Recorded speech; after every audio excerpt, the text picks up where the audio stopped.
The skies are cold and gray. The storm is Bonjour, alors aujourd'hui j'ai voulu faire un de mes desserts préférés, les œufs à la neige. Donc vous allez voir, c'est très facile. On va travailler à travers l'amande amère, les dragées, et vous allez voir les petites astuces qui font que vous allez faire un dessert, grâce à moi, extraordinaire. On y va? Donc pour faire la recette, il nous faut aujourd'hui 500 g de lait, soit un demi-litre, 2 gousses de vanille, 500 g de sucre semoule, 6 jaunes d'œufs, 6 blancs d'œufs, 90 g d'eau, 2 gouttes d'extrait d'amande amère, 10 g de beurre et 100 g de dragées amandes. On va commencer par la crème anglaise. On va gratter les gousses de vanille. On prend le couteau et on va couper la gousse de vanille en deux, tout doucement. Voilà, on maintient bien la vanille.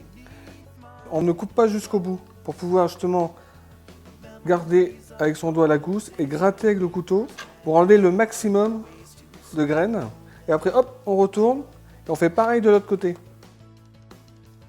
Après, on utilise la vanille pour prendre toutes les graines sur la lame du couteau et on verse directement dans la casserole avec le lait.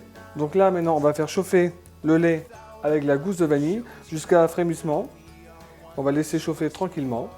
Et pendant ce temps, on va mélanger les jaunes avec le sucre.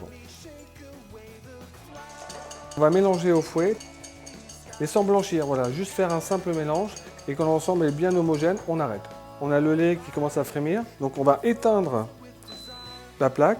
Comme ça, on stoppe la cuisson. On va verser un tiers du lait, voilà, sur les jaunes pour détendre la masse. Je renverse le tout dans la casserole. Et je ne sais pas si vous avez remarqué, je n'ai pas rallumé le gaz.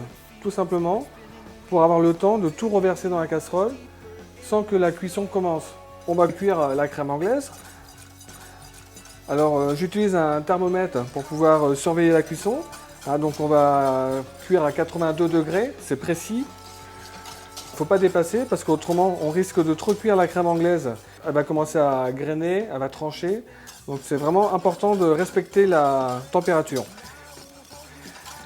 Alors ce que je vous conseille aussi, c'est de cuire à feu moyen, à 5-6 à peu près.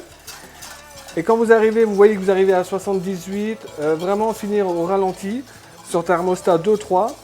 Comme ça, vous n'êtes pas pris par la cuisson, vous n'êtes pas dépassé par la température. Vous avez le temps d'arrêter la cuisson et de débarrasser pour pouvoir continuer le mélange. Donc là, on filtre la crème anglaise pour se débarrasser des gousses. On gratte le maximum de gousses pour que vraiment toute la vanille puisse bien descendre. Voilà. Hop. Et là, on va rajouter l'arôme. Donc moi, j'ai décidé de faire avec un petit peu d'amande amère, car j'aime beaucoup ce parfum.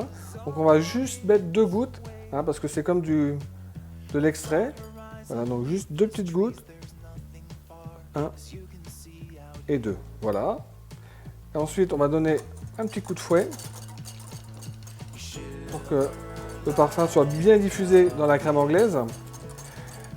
Et tout ce qui est arôme, voilà, on met toujours après cuisson pour ne pas détériorer le goût.